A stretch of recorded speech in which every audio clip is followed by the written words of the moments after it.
welcome back to the Hollywood Dreammaker podcast. I'm your host, Billy Gallo. Today's episode is all about what's going on in Hollywood, the strike, the Writers' Strike, the Screen Actors Guild, the SAG-AFTRA Strike.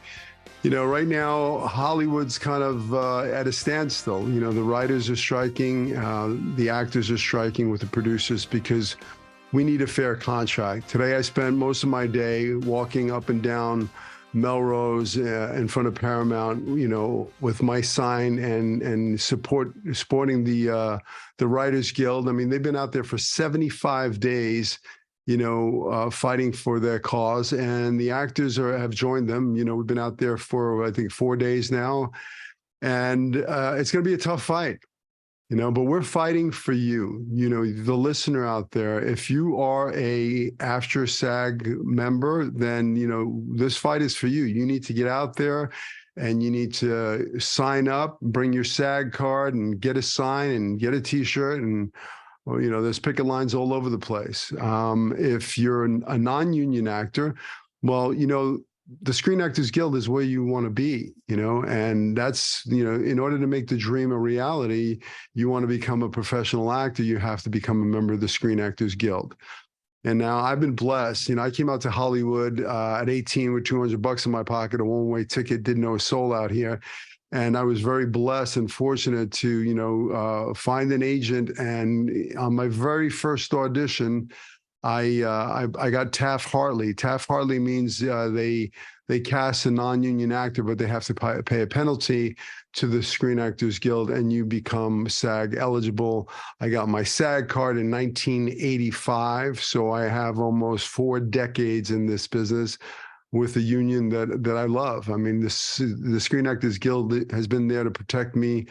You know, when I work on sets, making sure they can't overwork me. They have to pay me. You know, if I travel, they have to put me up. I mean, there's so many rules in place for actors that, you know, having a union to stand behind you and fight for you, it's a great thing. Now, we have a fight on our hands right now. And, you know, it's those non-union members, you know, we're fighting for you pretty much, because when you become a member of SAG, you're going to want to get residuals on shows that you work. Now, back in the day when I'd work on a television show, let's say I worked on an episode of Hill Street Blues or Cagney and Lacey, or, you know, What Murder, She Wrote, Walker, Texas Ranger, you know, all of these shows, when they would re-air the show, I would get a residual check. And those residual checks, you know, were pretty good. I mean, I survived on residual checks. You know, I can't even imagine what my life would have been like if I did not have that residual income, because acting is like, it's like being on a roller coaster ride. Sometimes it's feast, sometimes it's famine. Sometimes you don't know when you're going to get your next audition. Sometimes you have 3 auditions in a day. But I always knew I can count on my residual income to pay my bills, to be able to get my health insurance. You know, it's kind of sad, but, you know, people think that, you know, actors, you know, oh, they're all millionaires. Well, that's not true. You know, there are a lot of hardworking actors out there that, you know, they need these residuals to be able to just earn enough money to get their health insurance. I mean, I think the minimum, I think you have to make like $26,000 in order to get your health insurance. And, you know, it's a very small percentage of actors that actually get that eligibility, you know? So, you know, and all the actors out there, they're not all millionaires. They're struggling actors that they need these residuals. And ever since the streamers came out, you know, they're now airing these shows on streaming services, and they're not paying the actors. I mean, I was just reading something about the TV show Orange is the New Black, and some of these actresses, you know, they got all kinds of awards for their show. And, you know, the producers were saying that, you know, it's as big as Game of Thrones, but, you know, the residual checks that they're getting in the mail are for like $20 from these streaming services.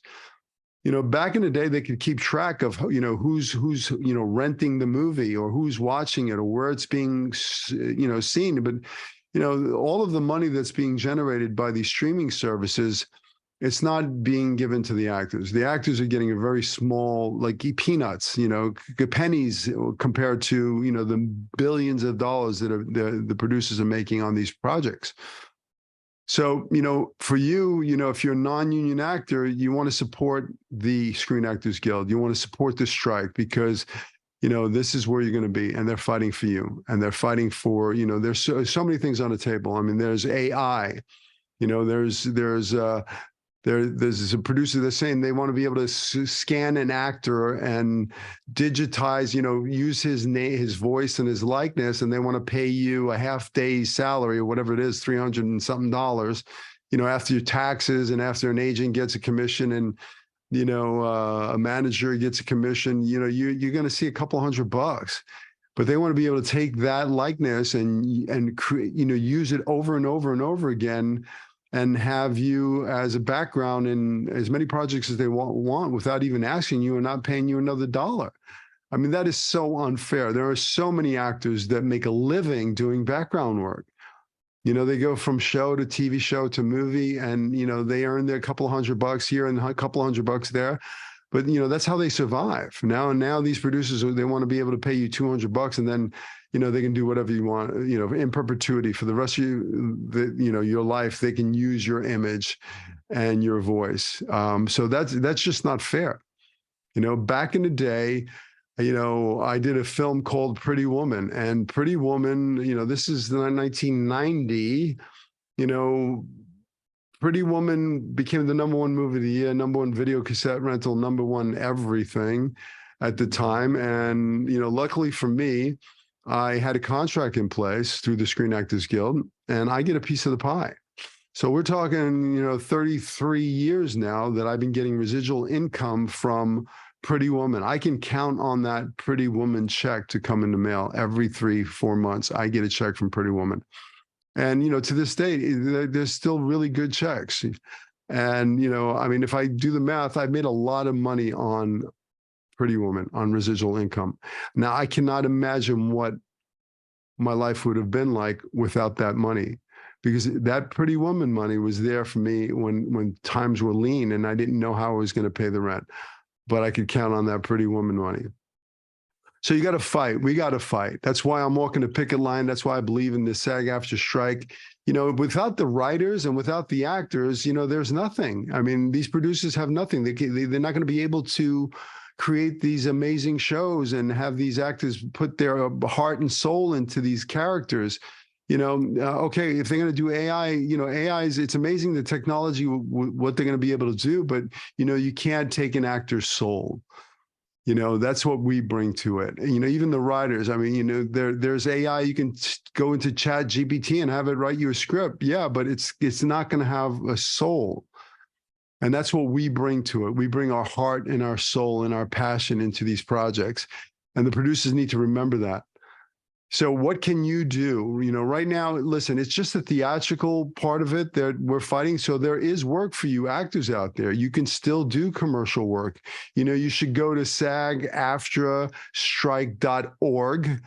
And there's a list of projects that you can and cannot work on. I mean, some of them are, some of the things you can work on are, commercials for television, radio, and digital media. Television programs covered by the network TV codes, soap operas, variety shows, talk shows, game shows, sound recording, music videos, interactive video game agreement, corporate, educational, non-broadcast. There's stuff out there, micro budget projects, short projects. So there's plenty of work out there still. Okay. You just can't do the stuff that, the theatrical contract includes, like working on, acting in front of in camera on, let's see, acting, singing, dancing, stunts, puppeteering, off camera, voice acting, narrating, singing, ADR, looping. This also includes background acting, stand-ins, auditions, including self-tapes, rehearsals, publicity, conventions, interviews, tours, promotions via social media of any struck work or struck company. So listen, if the company's on the list, you don't work for them. If you're a SAG member, you do not work for them. There are consequences if you cross picket lines. You don't want to be a scab. You don't want to, especially if you're non-union, you don't want to be, you want to support this union because this is your future union. So I want you to think like you are a SAG member and you are fighting for the same thing we're fighting for. This is for our future. Okay. So, in the meantime, you need to work on you. Okay. There's no reason, some actors are going to be boohoo sitting on a couch, binging Netflix. You don't want to be that guy or that girl. You want to be the one that's taking care of yourself. I'm talking about mentally, spiritually, physically. Take care of you, okay? You want to be working on your crafts. You want to be working on your self-tapes. The future for you right now, how you're going to work is self-tapes. So why not take this time to work on your self-tapes? And it's really easy. If you don't have a script, all you have to do is go online, search up monologues and work on a monologue and film yourself. Think about your castability. What kind of roles you see yourself playing. If you see yourself playing a cop, find a cop monologue. If you see yourself playing a teacher, find a teacher monologue. And work on it now. If you look a certain way and you have an accent, you could play a character. Well, work on the accents. I mean, when are you going to learn that accent? Well, now, during this time. So take this time to work on you, work on your craft, get in class, stay in class, preparing yourself for when that opportunity comes. All your hard work, your preparation is going to meet that opportunity. And that's when you get lucky, because you're not the actor that's been sitting on your ass feeling sorry because there's no work out there. There's work out there. You just got to do the right work. You got to stay with the television side, commercial work, voiceover work, stuff that's on that end. And once again, you can go to SAG-AFTRA There's a list of do's and don'ts, projects you can work on, projects you cannot work on. You want to follow the rules. You want to take this time to really focus on you. Okay. There's a writer's strike, but that doesn't mean you can't write. Take some time now and create your own project. Write a script. Read scripts, as many scripts as possible. Go online, what's your favorite movie? Type in PDF version of it and read the script. That's what actors do. We read scripts. Read it from cover to cover, and then watch the movie and see what the actors did, how they brought those words to life. Okay, but start developing, your tools as an actor. You should be able to edit. Go on, YouTube and learn about editing, learn about camera, learn about, 3-point lighting, framing, all of that stuff. The more you learn, the better, because you're going to be able to take all that great stuff you learn and you're going to be able to put it into your self-tapes, and you're going to be able to deliver a product that they're going to see and they're going to go, wow, this is amazing, because, it's framed right, it's lit right, it's edited right, it sounds right, and your performance, you've made some big, bold choices. You're leaving a piece of your soul behind, and that's how you're going to work as an actor. Okay, so make some big, bold choices, work on you, take care of you during this time. I believe in you. Don't let this strike get you down. This is the time we're going to rise up. We're going to get stronger from this. We're going to get a contract, a fair deal for your future. So, support the strike. I believe in you. Go after your dreams with a vengeance, and I'll see you next time. Take care.